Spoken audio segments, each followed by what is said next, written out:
but also before I forget, I'd like to thank Mindray for the generosity of sponsoring the event today. They have incredible quality equipment. Anyway, my talk is going to be a little different. I am a very rare cardiologist. I work in a tertiary or a very high specialized cancer center. Lời đầu tiên chúng tôi muốn cảm ơn các bạn vì các bạn đã ở đây, cũng như cảm ơn ban tổ chức đã tổ chức và viện nhà tài trợ đã đưa đến các máy móc để chúng tôi có thể thực hiện cái buổi hội thảo này. Cái bài nói của tôi sẽ hơi khác một chút. Thế về cái đánh giá chức năng thất trái, nhưng trước hết tôi muốn nói là tôi bắt đầu không phải là bác sĩ tim mạch mà tôi đã sử dụng có thời gian 3 năm làm việc ở các cái trung tâm về ung thư. I work in the kind of cancer center where the oncologist is not seeing all cancers. Each oncologist sees only one type of cancer. Tôi làm việc ở trung tâm ung thư thì không phải chỉ chăm sóc cho một nhóm bệnh nhân đặc biệt với một loại ung thư. But in our center, one of the most common tests that we do in the entire center is still echocardiography. Với các cái bệnh nhân ung thư đó, trong quá trình đánh giá thì chúng tôi đánh giá bằng rất nhiều biện pháp khác nhau, nhưng mà chúng tôi cũng sử dụng cái siêu âm tim. And it's become a very great opportunity for me to enhance the passion I have for echocardiography. And I'm very lucky because I get to learn every day new things I'm going to share with you today. Và trong quá trình thăm khám cho các bệnh nhân ung thư như thế thì chúng tôi đã học rất là nhiều điều. Tôi học rất nhiều điều trong cái quá trình làm siêu âm, và đấy là chúng tôi đã tích góp rất nhiều kinh nghiệm để chỉ đến đây chia sẻ với các bạn trong ngày hôm nay. So if I end up causing more questions in your mind than answers, that's why I put my email here, and you can email me the questions, and I will answer. Và tôi cũng hy vọng là tôi cũng học được từ nhiều từ các bạn, cho nên tôi đặt cái email của tôi đây. Nếu mà các bạn có bất cứ câu hỏi nào thì xin hãy gửi lại cho chúng tôi. Yeah, like I said, I'm going to show a lot of things that may be a little futuristic, but like I said, I'm always I'm very happy to show them. My first slide, just to show the concept of what one of the things we're trying to do. Of course, sometimes it just so happens the way cardiac function works that by the time we see a problem, we've had years of the ongoing damage to occur. So with our imaging techniques, we try to detect them sooner. Vâng, ở cái slide đầu tiên tôi muốn cho các bạn thấy là cái quá trình diễn biến của diễn biến xấu đi của cái chức năng tim, nó có thể diễn ra theo hàng năm trời. Thế thì nếu mà chúng ta đi sử dụng siêu âm tim, chúng ta có thể phát hiện được cái tình trạng suy tim này sớm hơn. We know that the cardiovascular system has an incredible resilience and an incredible ability to restore dysfunction. So that's one of the things that we try with echocardiography, to try to image problems before it gets to be too late, before the patient is even symptomatic. Và chúng ta sử dụng siêu âm tim này để đánh giá cái tình trạng của tình trạng của tim, phát hiện ra cái tình trạng mà chức năng tim kém đi ngay khi mà trước khi bệnh nhân có những cái triệu chứng trên lâm sàng. In our minds, this is imperative and particularly important because in studies that show the overall mortality of the different causes of cardiomyopathy, pretty much one of the worst would be cardiomyopathy due to the toxic chemotherapy produced with anthracyclines, and infiltrative disease not falling far behind. Ở đây thì tôi muốn tập trung vào các cái hình ảnh của các cái bệnh cơ tim. Trong đó ta thấy là cái nhóm mà có tiên lượng xấu nhất đấy là cái nhóm mà bệnh cơ tim bị ngộ độc do sử dụng các biện pháp hóa chất. That's something we call amyloid, or in cases of continuous transfusions, the hemochromatosis type of cardiomyopathy, infiltration by either light proteins or iron. That's what the mortality of infiltrated myocardial disease means. Đó là cái tình trạng của bệnh cơ tim bị thâm nhiễm, có thể là thâm nhiễm do amyloid hoặc là do sắt. Which both are very common in a big cancer center. Nó rất là phổ biến ở những cái bệnh nhân có ung thư nặng giai đoạn cuối. I just want to show from as early as 76, when you guys were already starting to learn about echocardiography, we knew that at least with the basic technology of M mode at that time, it was how we first detected in children population the effects of cardiotoxicity and how echo would serve best to find it. It beat, at that time, ENMO beat other technologies available like phonocardiography, physical exam, EKG, X-ray. Đây là cái hình ảnh mà được đưa ra từ năm 1976. Các người ta đã đưa ra cái hình ảnh mà sử dụng siêu âm TEM để đánh giá cái siêu âm tim ở một đứa trẻ. Nhưng khi đó là thấy là cái người ta đánh giá chức năng tim và cũng như để đánh giá tình trạng tim. This is also just to show that at the year that we were defining what's best techniques to evaluate function and two-dimensional echocardiogram and left ventricular volume quantification was defined, you still see 1979 that the quality of the echo imaging was not optimal. Cho đến tận năm 1979 thì người ta cũng vẫn đi tiếp tục sử dụng cái siêu tim để cố gắng là đánh giá cái hình ảnh của tim. Thì cho đến tận năm đó thì thấy là cái hình ảnh nó vẫn chưa phải là cái hình ảnh đánh giá tốt nhất. Yeah, this is one of the two key articles in 1979 that showed the superiority of evaluation of systolic function with LV volumes in two-dimensional imaging, superior to M-mode and the linear methods that we call type methods or so. Linear methods were put to rest with these studies in 1979 showing that 2D images were better for that. Và khi đó người ta sẽ thấy là đánh giá bằng siêu âm 2D thì tốt hơn siêu âm TEM, đánh giá thể tích thất trái để từ đấy là đánh giá chức năng tim. Cho nên là qua các nghiên cứu đó thì người ta thấy là vai trò của siêu âm 2D tốt hơn so với cả siêu âm TEM. And from that, we step onto the era where that number that we calculate with echo, the ejection fraction, becomes of a paramount importance for the evaluation of the patient.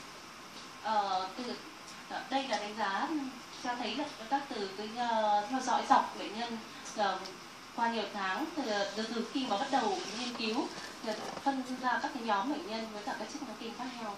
You can clearly see that by close division of 10% difference of ejection fraction, that the mortality goes along with the lower numbers. This is all comers of heart failure. Đây là chia ra đánh giá về cái chức năng về các nhóm bệnh nhân suy tim với mỗi 10% suy giảm của chức năng thất trái theo dõi dọc. So then in cancer patients, the same has been proven that this is on a population of breast cancer. Ejection fraction basically dictates the mortality. Đây là cái biểu đồ Kaplan-Meier cho thấy là ở cái tiên lượng sống của những cái bệnh nhân có chức năng tim bảo tồn và những cái bệnh nhân có suy tim ở bệnh nhân có ung thư vú.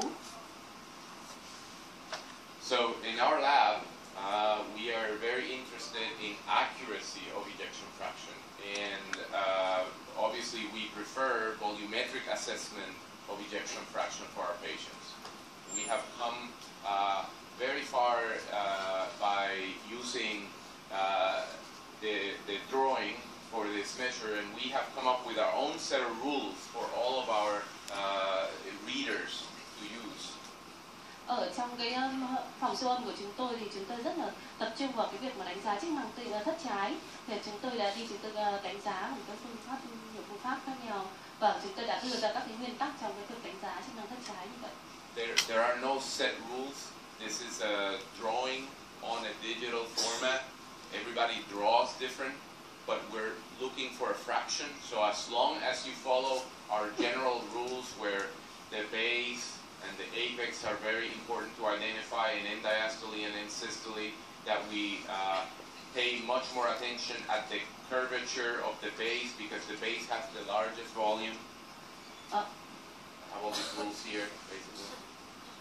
Các bạn biết là cái việc mà vẽ cái đường viền của thất trái để đánh giá chức năng thất trái thì nó rất khác nhau, mỗi người có thể được vẽ nó có cái sự sai số nhất định. Thế thì khi mà chúng ta theo các cái nguyên tắc này chúng ta vẽ thì viền theo chúng ta đánh dấu vào cái vị trí của cái vòng van vòng van hai lá và cái vùng đỉnh, chúng ta vẽ viền theo thì khi đó chúng ta sẽ có thêm cái hình ảnh của cái vùng thất. And when we look at our own variability in our lab, we know that we are a little bit better after we do it for years, a little bit better than what's been reported for other groups.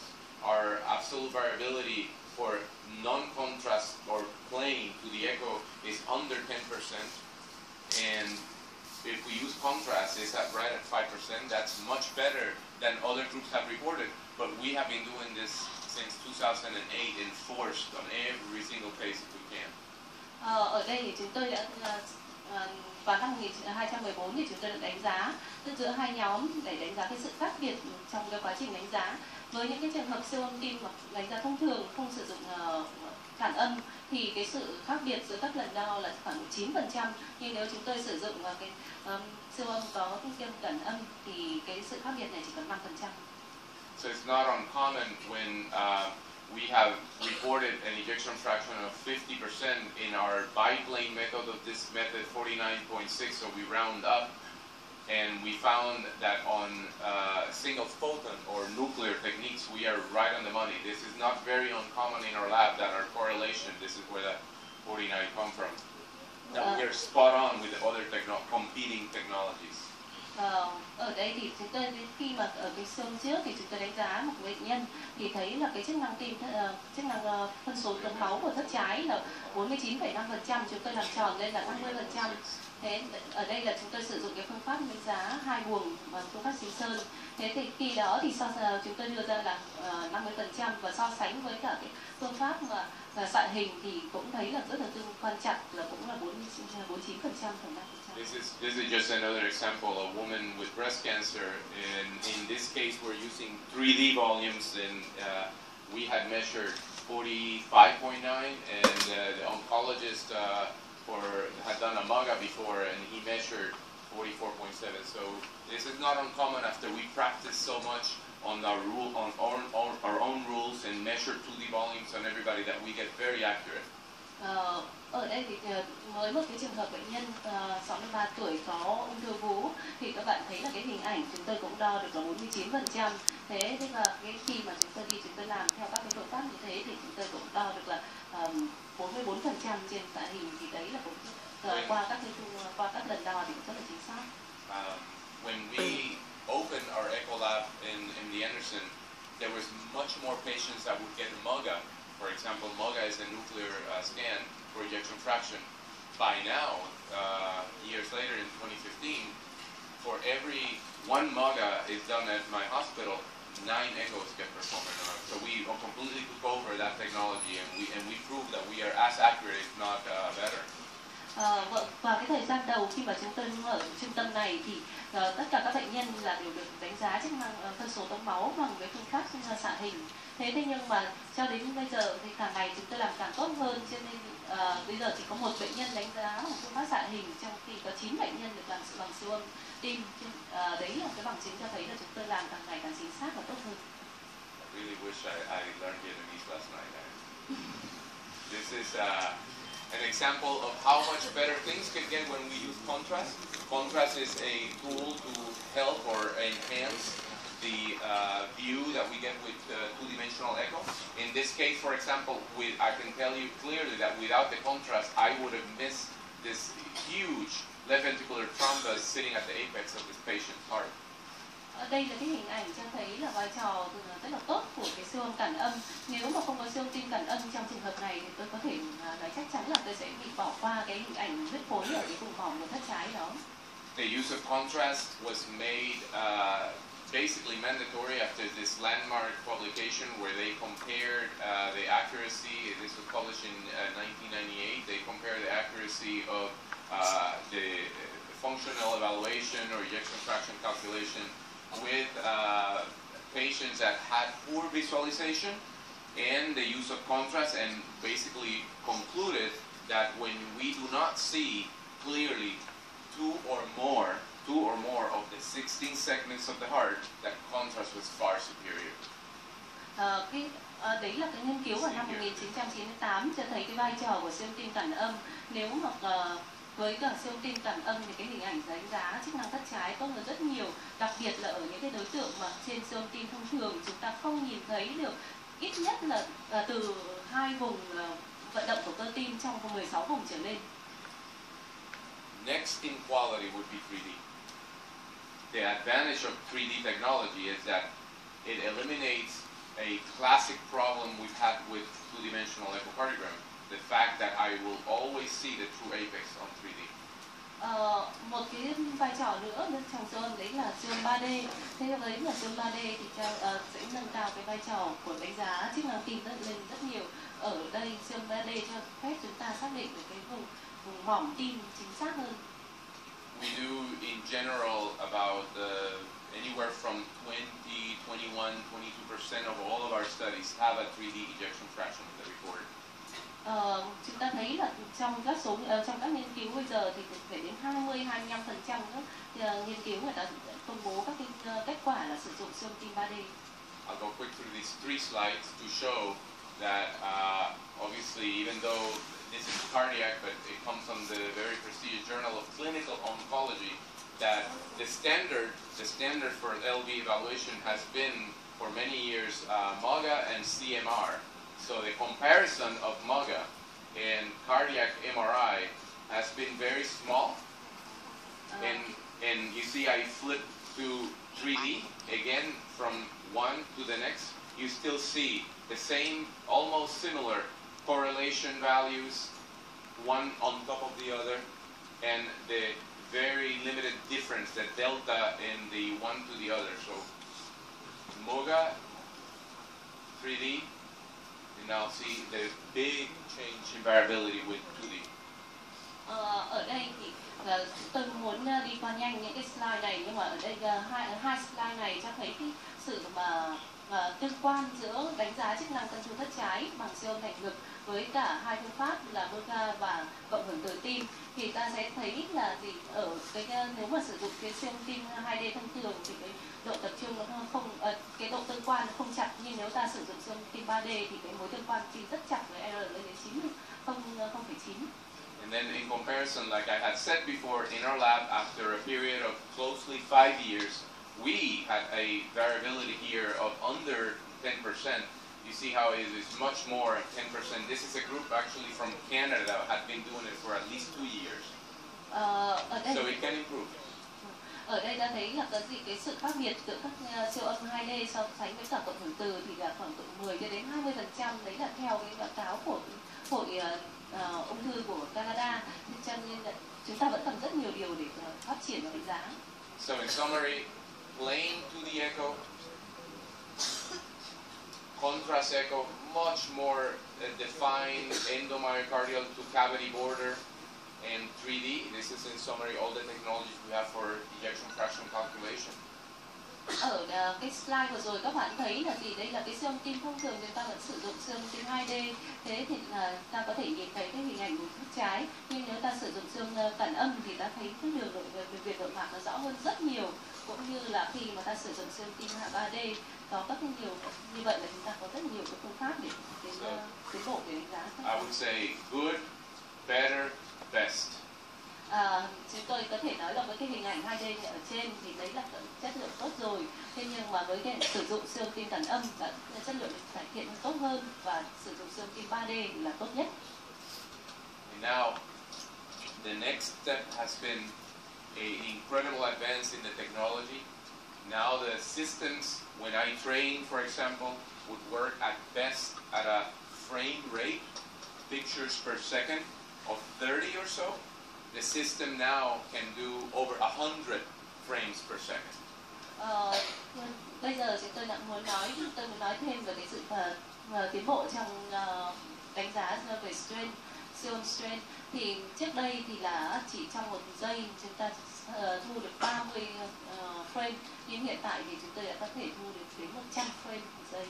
This has allowed the birth of a technology we call speckle tracking echo, or the study of cardiac mechanical function. Đấy là bây giờ chúng tôi có thể sử dụng specking echo đánh dấu để đánh giá những cái sự co bóp của vùng tim. This was, I'm jumping, but primitively was done with Doppler, but it had many difficulties of quality based on the angle influence of the imaging of angle. Now, what we are basically doing is the system can track speckles in the segments, and it can tell me from the aortic valve opening to aortic valve closure, how closely in that period of time, how close those segments are getting. So now I can measure the deformation of a myocardial segment independently. Đây là cái hình ảnh mà chúng tôi đánh giá bằng cái siêu âm tracking. Thì đây là cho phép chúng ta đánh giá được cái sự vận động của các từng vùng tim.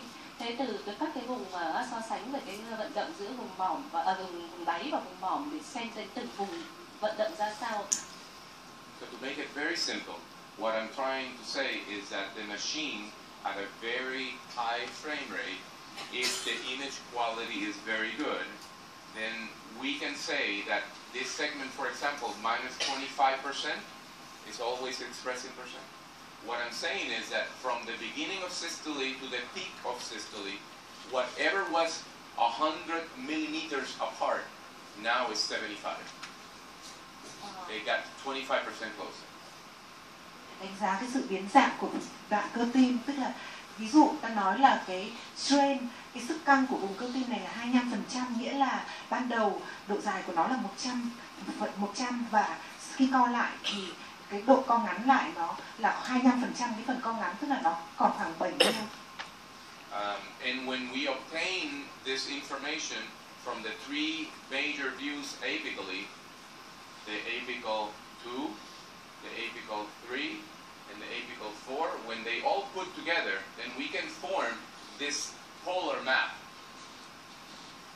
Đây là đánh giá từ ba cái mặt cắt từ mỏm A, A2, A3 và A4. Thì khi mà ta phối hợp cả ba cái mặt cắt này thì ta sẽ xây dựng được cái hình ảnh người ta gọi là polar để tạo thành cái bản đồ vận động của vùng thất trái.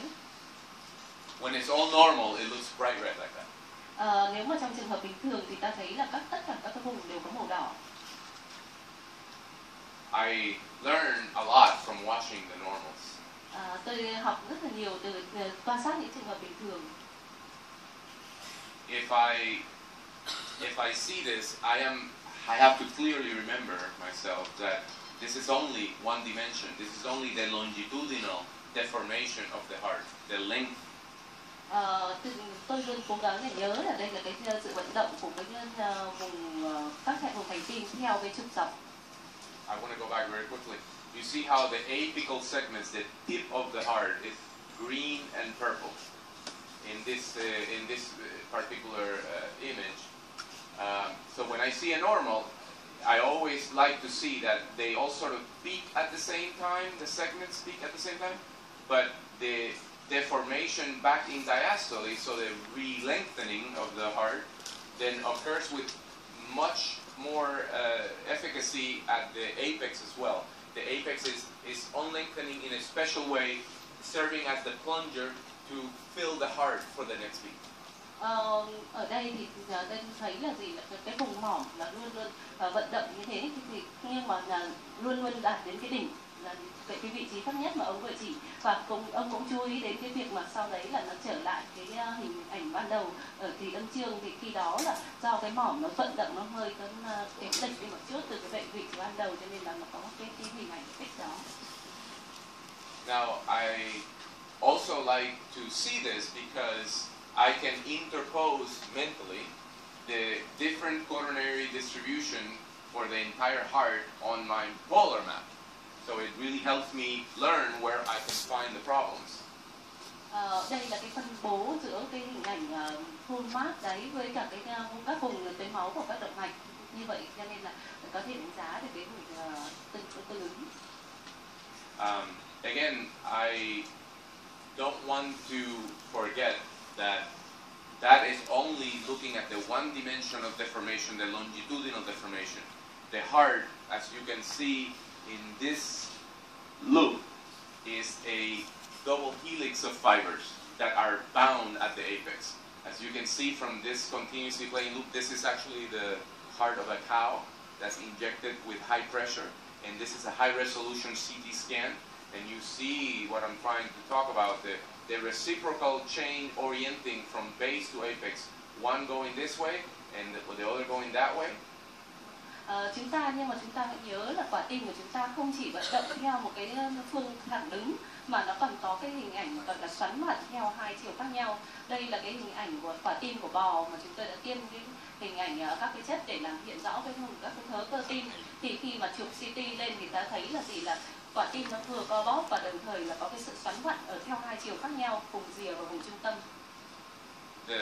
The structure of the heart, that double helix that's reciprocating, it's a very recurrent pattern in nature. It's everywhere. It's in the, if you follow the lines of the buds on the daisy. Cái hình ảnh mà xoắn kép ở trong ngã tư có cái xoắn hai chiều trong bồn tim, trong cấu trúc của quả tim là thực ra nó cũng rất là phổ biến trong tự nhiên. Nếu mà các bạn nhìn các cái vị trí sắp xếp của các cái nhị hoa trong một cái đài hoa cúc thì ta thấy cũng có cái hình ảnh chuỗi xoắn như thế. It's the shape that holds our heart together. It's in our digital prints. Đây là cái hình ảnh phân bố của các cái giải cơ, các thớ cơ ở trong cái buồng thất trái nhìn từ mỏm, cũng giống như cái hình ảnh của các cái vân ngón tay của chúng ta. It is the shape of our DNA on every cell. It is the shape that the galaxies are arranged. Chúng ta cũng thấy là hình ảnh chuỗi xoắn kép ở trong DNA của chúng ta, hay là cái hình ảnh của một cái giải thiên hà.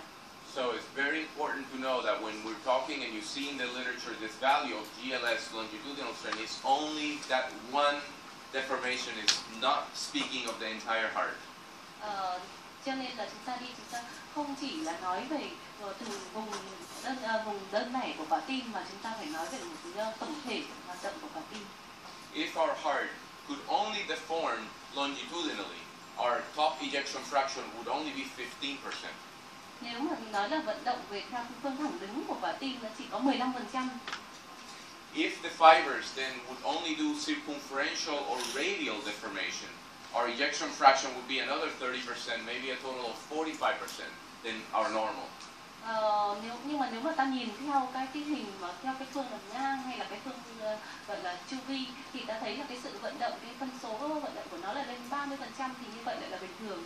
Only because we have fibers in the myocardium arranged in a spiral fashion, our heart can get a normal ejection fraction higher than 60%. Only because of that structure. And only because of that structure we can do what we do with our hearts with so little energy. Thì chúng ta có thể đánh giá được thế là gì, là chỉ với cả cái đánh giá theo một cái tổng thể của quả tim như thế thì chúng ta thấy là có cái quả tim có cái chức năng bình thường.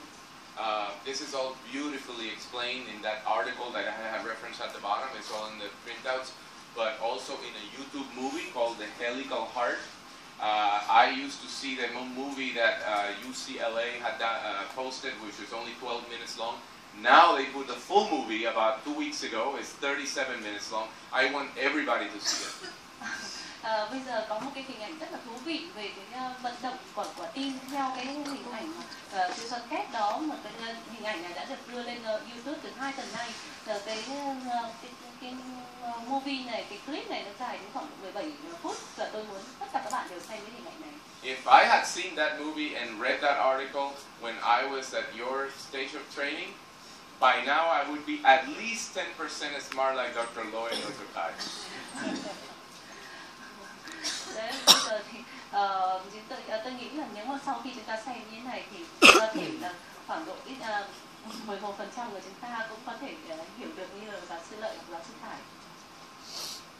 So we have many components. I just want to overemphasize that. Many components of the cardiac deformation. We have guidelines that have published this from the American Society of Echo, the longitudinal deformation, radial and circumferential. That has to be very well understood. And the new system can also allow you to compare the gradient of deformation from one part of the myocardium to the other, and also define rotational mechanics from the tip of the heart all the way to the base. There's normal function for how the heart rotates and spins. Ở đây thì chúng ta thấy là cái hình ảnh vừa rồi thì tức là chúng ta có thể đánh giá được vận động của quả tim theo rất là nhiều chiều khác nhau. Bây giờ thì người ta có thể so sánh được cả từ lớp bên trong, lớp bên ngoài, vận động theo cả các cái chiều xoắn. Thế và như vậy thì đánh giá được đầy đủ. For the longitudinal deformation, what has been defined normally is around an 18%, 19%.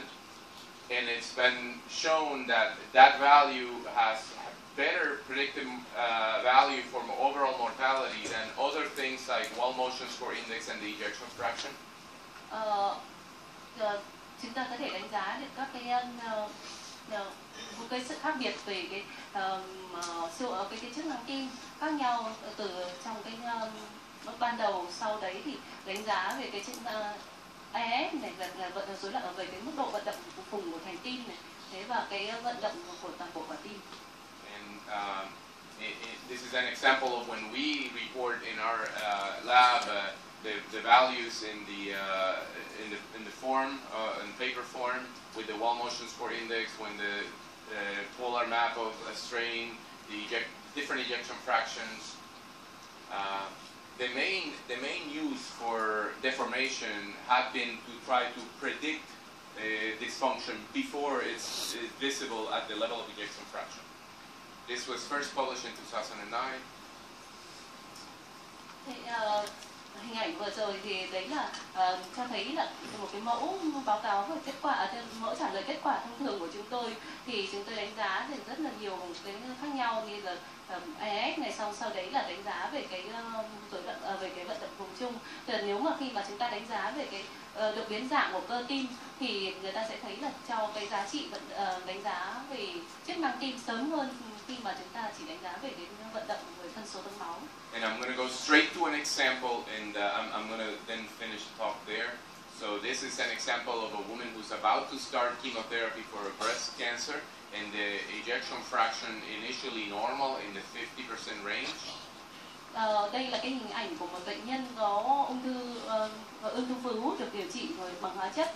Thế thì khi đấy thì với nếu mà siêu âm AD đánh giá thì chức năng tim của bệnh nhân vẫn là khoảng 65% bình thường. And started the therapy with a normal value of 19.6, followed in 2 months by a decrease to 14.6. Vâng, thì ở đây là về cái đánh giá về cái vận động của các vùng thành tim, thì vào cái năm 2010, tức là vào cái thời điểm mà ban đầu đánh giá thì thấy là các vận động vùng này nó là trung bình là 19,6%.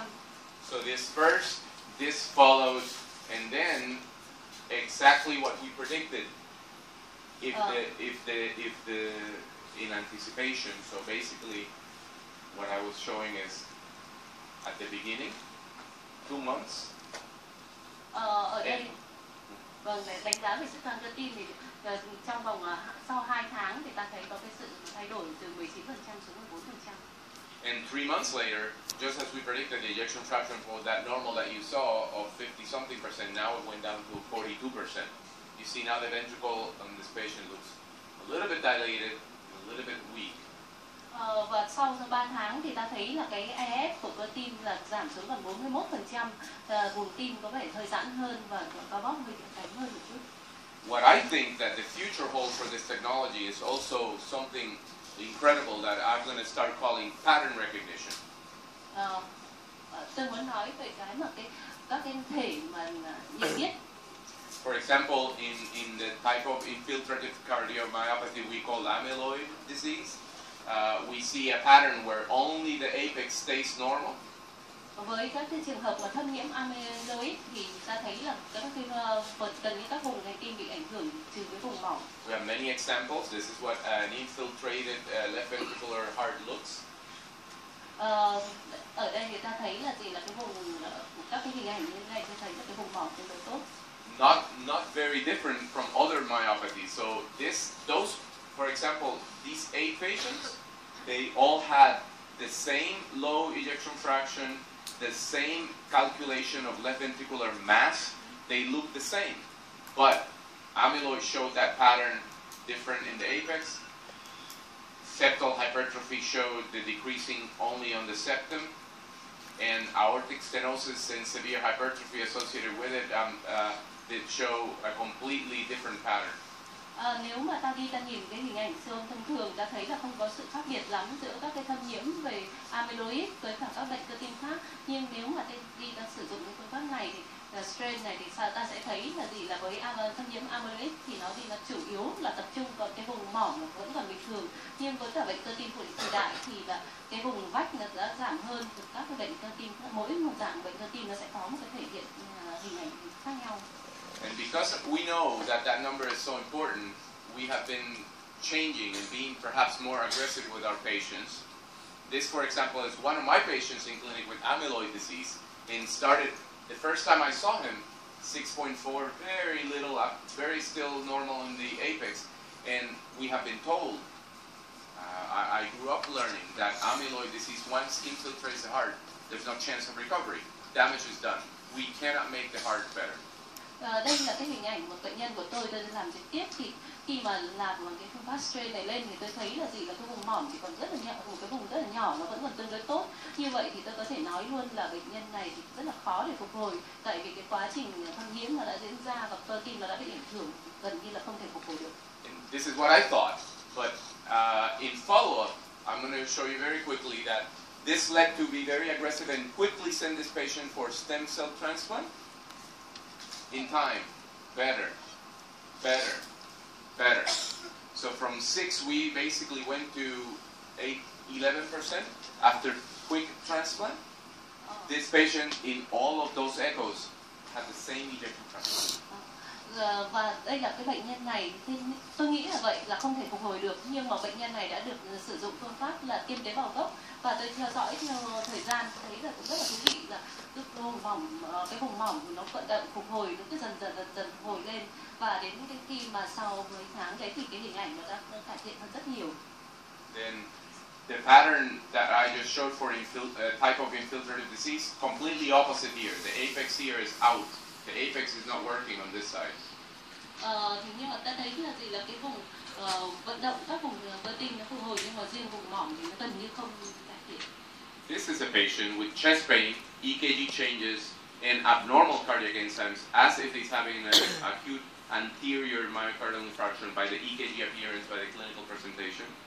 Đây là cái hình ảnh của một bệnh nhân có nhồi máu cơ tim, có biến đổi trên điện tim, có thay đổi về cái và trên lâm sàng rất là điển hình. Để thấy là cái vùng mỏm ở bệnh nhân này có nhồi máu cơ tim vùng trước vách. We took this patient to the angiography lab, normal coronaries. Khi mà đưa đến siêu âm tim thì chưa đến phòng chụp mạch thì thấy là gì, là bệnh nhân này lại có cái hình ảnh siêu âm tim bình thường. You can see that it did not have the abnormalities, including the entire segments of the LAD, like that patient. That is a patient who had a acute occlusion of the proximal LAD. Các bạn vừa nãy đấy, tức là cái bệnh nhân này cái bệnh nhân ban đầu đã được chụp động mạch vành lên thì động mạch vành hoàn toàn bình thường. Ta thấy là cái vùng mỏm về cái strain của bệnh nhân là giảm, nó hoàn toàn khác biệt so với cả những cái bệnh nhân mà có nhồi máu cơ tim thực sự, có tắc của cái động mạch lên thất trước là cái hình bên tay phải, thì có cái vùng tương ứng là bị giảm. So you can see how early with the technology, this was in the first day he's in the emergency room, I could tell that there was something very different about this patient. Như vậy các bạn thấy là vai trò của siêu âm tim có thể nói được cái sự khác biệt rất sớm. Với cái bệnh nhân này, nếu mà kể cả không chụp mạch tôi có thể nói là bệnh nhân rất khác. That's what that patient looks like. Anybody know what the patient had then? Các bạn có thể nói được là bệnh nhân này có cái hình ảnh bệnh gì? Don't all raise your hand at the same time, especially that guy. Anybody? No, not my people. Yeah, this is what we would call the classical apical balloon syndrome of plakophilus cardiomyopathy, where the apex is completely dysfunctional. It's reversible. Đây là cái hình ảnh tương đối điển hình của một cái trường hợp mà có gọi là giảm vận động của mỏm, có phình hình mỏm trong cái trường hợp của hội chứng Takotsubo. And we have published the first case series about this as a matter to help you in differential diagnosis. This is also how it helps me when I see normal versus LAD disease like my patient, circumflex disease like our many patients, RCA disease, single vessel disease. So it's very important when you see these patterns, because when you're in doubt and you see this, then you know you're dealing in a patient who may not give you all the history. When you see patterns like this, you know you're dealing with single vessel disease. It's very different from multi-vessel disease. Đây là siêu âm có thể nói ra với các cái trường hợp mà có tổn thương của gân mạch. Ví dụ như là cái hình ảnh đầu tiên bên góc trên tay trái thì là bệnh nhân không có tổn thương của động mạch vành. Thế ở bên góc trên bên phải vừa rồi thì thấy là bệnh nhân có tắc LAD. Thế là ở phía dưới bên trái thì là cái hình ảnh của tắc động mạch vành phải, và phía dưới bên phải thì là cái tắc động mạch mũ. Thế thì nếu mà có những cái bệnh nhân mà có tổn thương đơn mạch thì siêu tim có thể chỉ ra tương đối rõ, thậm chí là không có cái gợi ý của lâm sàng. Thế nó rất là khác với cả những cái trường hợp mà bị tổn thương đa mạch. So I'm a big believer that this technology is going to bring a new era to echo interpretation. Will it make it more easy when you recognize these polar map patterns? We easily have now one type of infiltrative disease, Takotsubo, LAD, circumflex, RCA. Cho nên là sử dụng cái phương pháp mà đánh dấu cái vùng tim như thế này, ta có thể nói được những bệnh nhân có những cái bệnh tim rất khác nhau. Thế ví dụ như là vừa rồi thì cái hình ảnh ở phía trên thì là đầu tiên. Can you go to the previous slide, please? The previous one with different pattern. Yes, this one. Thank you. Đây là cái bệnh nhân có tổn thương của thâm nhiễm amyloid. Ở đây là cái hình ảnh của cái hội chứng Takotsubo có tổn thương vùng mỏm. Ở đây là cái hình ảnh của một bệnh nhân có tắc LD. Đây là vùng tổn thương vùng mũ và đây là bên phải. The technology is quickly changing, quickly improving. We have now maps, the polar map for just the strength of the heart, the deformation, but we can also add that timing information. Như vậy các cái phương pháp kỹ thuật nó thay đổi rất là nhanh. Thế với cả các cái strain thì ta thấy cái hình ảnh là có thể cho thấy cái hình ảnh như thế này, rồi với cả cái vận động từng vùng như thế này, và còn cái bên kia thì là sau cái ngày nay kỹ thuật nó rất là phát triển, chúng ta không chỉ xem xét được sự biến dạng của từng vùng cơ tim biểu hiện ở cái sức căng cơ tim ở hình bên phải với hình màu hồng và màu đỏ, mà người ta còn có thể thêm vào những cái đánh giá về thời gian, tức là cái tốc độ của co bóp cơ tim chậm hay nhanh ở từng vùng, sau và giữa các vùng với nhau thì người ta sẽ có cái hình ở bên tay trái, hình màu xanh, hình bên tay phải màu xanh.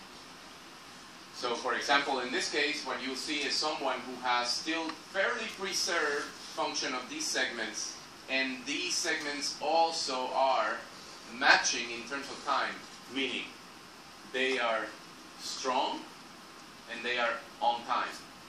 Chúng ta thấy là ông đang giải thích là những cái phần mà có màu đỏ thì là cái sức căng cơ tim nó còn tương đối tốt so với các vùng còn lại, và khi mà chúng ta nhìn sang cái hình bên phải là cái vùng mà nó có màu xanh nhạt ấy, thì là các cái hình này nó không có sự khác biệt nhau về thời gian co bóp, tức là thời gian đạt được tâm thu, tức là nó tương đối đồng bộ cùng với nhau, tức là chức năng của nó không chỉ chức năng để biến dạng cơ tim mà còn chức năng đồng bộ cơ tim. So they match. If you put them together, they match, and this is different distributions, right? This is part of the LAD, circumflex, RCA and LAD and circumflex. So these are multi-vessel distribution defects. When you see that, basically to me, this is a patient with multi-vessel disease, and this is exactly what that is. This is an older patient with a known ischemic cardiomyopathy. That all he had was a very good patent Lima to LAD graph. Đây là cái hình ảnh của một bệnh nhân có tổn thương đa mạch. Thế khi ta phối hợp hai cái hình ảnh vào với nhau thì ta thấy có cái sự tương đồng rất là tốt về cái co bóp cơ tim và cái sự đồng bộ cơ tim. Thế thì ta thấy là gì là cái vùng của cả cái vùng vành phải, vùng mũ và một phần của LD đều có tổn thương. Thế nhưng cái vùng mà còn lại tốt nhất đấy là từ cái vùng Lima, tức là cái thân chung cho tới cái vùng mỏm tim của vùng LAD. And if you take that concept and you think, okay, now posterior wall base defect and also late, this is again a matching scenario. Đây là cái hình ảnh tương tự như thế, ta cũng đi ta làm cái hình ảnh so sánh đối chiếu của cả hai cái về cái strain và cái vận động đồng bộ của cơ tim. So when we think of a segment of the heart being weak, but also mechanically weak, but also late, we think immediately ischemia. This guy may have a posterior distribution infarct, branch LAD territory, or mid circumflex territory. Như vậy thì ta lại nghĩ là gì? Là một cái vùng cơ tim vừa co bóp yếu mà lại vừa có cái vận động chậm. Như vậy thì có thể nghĩ đến cái thiếu máu cơ tim ở cái vùng có thể là vùng ở đây là vùng động mạch vũ. That's what we would think, right? Wrong. Đấy là chúng ta nghĩ như vậy đúng không? Nhưng mà không phải như vậy. Because this is a 5-year-old patient who, for Ewing sarcoma, received very high dose of anthracycline therapy. Chúng ta đều sai, tại vì đây là một cái đứa trẻ 5 tuổi được sử dụng được chẩn đoán là sarcoma Ewing, và bệnh nhân này được theo dõi trong quá trình điều trị hóa chất. So I am, like I said at the beginning, I am lucky that I get to learn when I see patterns like this. We're still following these patients up to see exactly what this means and happens. So we're still learning about this technology. Tôi rất là may mắn là tôi có cái điều kiện để làm và theo dõi bệnh nhân theo thời gian, và như vậy tôi học được rất là nhiều từ những cái hình ảnh của các cái vùng của từng bệnh nhân. As you all know, in the United States of America, it's a very prevalent problem, and the number one killer is still heart disease. This is the death rate for heart disease in the map of the country. Đây là ở Mỹ thì bệnh tử vong do các nguyên nhân thì luôn luôn là tử vong do tim mạch là cái nguyên nhân hàng đầu. Sort of very concentrated on the south. Coincidentally, that's where the food tastes better. Ta thấy là cái vùng ở cái tỷ lệ tử vong do bệnh tim mạch cao chủ yếu tập trung ở vùng miền Nam. Có thể là do cái nguyên nhân là thức ăn ở đó tốt hơn ở các vùng khác, ngon hơn. A lot of good Vietnamese restaurants in this area. Ở vùng đó có rất nhiều cái nhà hàng. But for screening of heart disease, stress testing has been also part of the problem, because the most commonly used test induces radiation in the patients. The nuclear stress test has been very well utilized in the United States, and it creates part of a problem. So we have now started research in our lab to combine the technology of deformation mechanics in using vasodilatory agents like regadenoson. Bây giờ thì với cái sự tiến bộ của khoa học thì chúng tôi cũng sử dụng rất nhiều phương pháp khác nhau. Thế bây giờ chúng tôi đánh giá về các cái biện pháp mà sự tìm gắng sức ngoài adenosine thì chúng tôi còn dùng cả regadenoson. You see how it's an agent that has an advantage over adenosine because it has an affinity to a special adenosine receptor in the coronary arteries, and it doesn't produce peripheral vasodilation. It is mainly coronary vasodilation. And in our first of patients on this trial, you see with baseline value of -17 how it went up very high to 23.3, even though there was a defect area. Just based on polar maps before and after. Đây ông đang nói là sử dụng cái đánh dấu mô cơ tim mà kết hợp với việc mình sử dụng siêu âm tim gắng sức, có sử dụng thuốc regadenoson và adenosine, thì mình thấy là khi mà mình dùng mình thấy khi mình tiêm cái regadenoson thì nó cái sức căng toàn bộ cơ tim nó lên khoảng 23%, từ 17,8. So again, with just a few minutes injection of this agent, the number went up dramatically, and the patients before and after drug, you can see that the end diastolic volume barely changed, the stroke volume from 61 to 59 barely changed, ejection fraction barely changed. So there was not a very powerful increase in stroke volume. It was not a peripheral vasodilatory effect. It was perhaps all in the coronary effect. Tức là ngay sau khi tiêm một vài phút thôi thì là đã thấy sự thay đổi của cả thể tích với tuân thu, rồi là phân số tống máu và thể tích tống máu. Chủ yếu là do thay đổi lưu lượng vành. So I would call this a normal response. Đây là một cái đáp ứng bình thường đối với mình tiêm các cái chất tương tự như adenosine hay regadenoson. That's exactly what the nuclear that he was intended to have showed, that it was a normal perfusion stress without ischemia in comparison. Còn bệnh nhân này chúng tôi đã so sánh với xạ hình cơ tim, thấy có sự tương đồng. But I knew that it was going to be normal in 4 minutes time and thousands of dollars.